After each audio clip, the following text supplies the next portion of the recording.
The local MP, you've described a situation where people are just angry about this, trying to go about their normal business and just faced with crime attacking them from every side.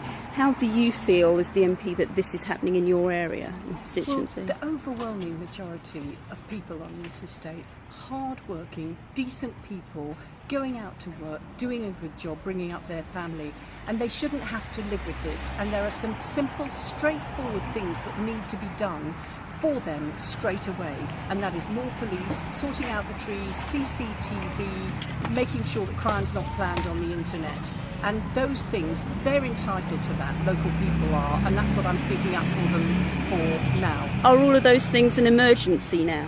They were urgent. I would say they're now an emergency. If it's not an emergency when you've had 2 people killed within the space of 3 months on one particular street, I don't know what is.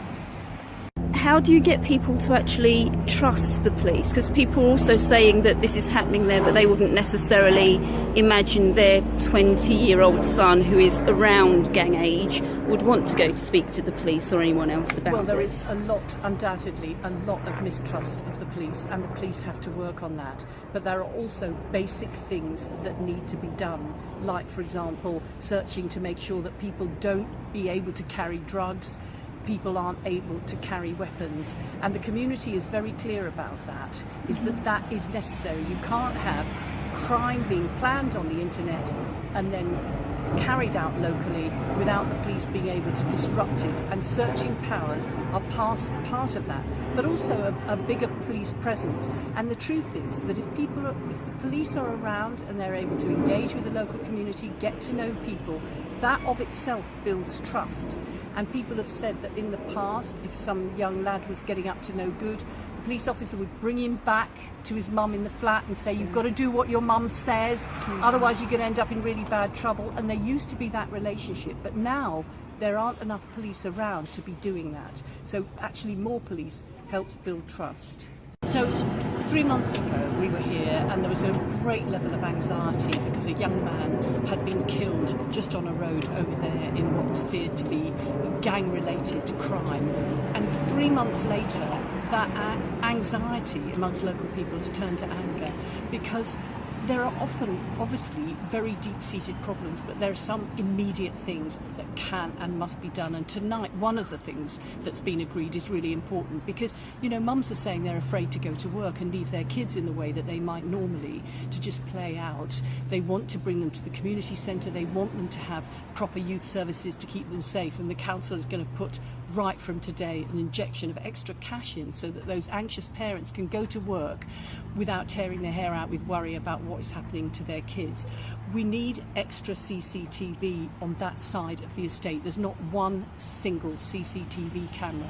And what you've got is a busy main road, but behind there you've got overhanging trees, making it a very secluded area. Now, in some ways that's very nice, but when it's being used for criminal plans, gangs to get on with their activity, those trees, the community are saying they want some of their branches lopped off and CCTV put up to enable people to feel safe, especially around the low-rise elderly blocks. The other thing that we've been talking about with the Mayor's office and the police is the issue of these videos and this music being used for planning and organising crime, both to incite the other gang, to actually wind them up, to incite crime, but also to plan crime amongst themselves with code words and using it actually as planning crime. And I think we're used to the idea now that we don't think that it's okay to say it's the freedom of the internet for child pornography. We say that those social media platforms have got to take that material down because it's being used for perpetrating a crime. But that is what's happening now with gangs using the freedom of the internet to plan their crimes, and then they use the freedom of the actual back ways of the estates here to carry them out, and drug-related crimes. So I think we've got to have some branches lopped off the trees.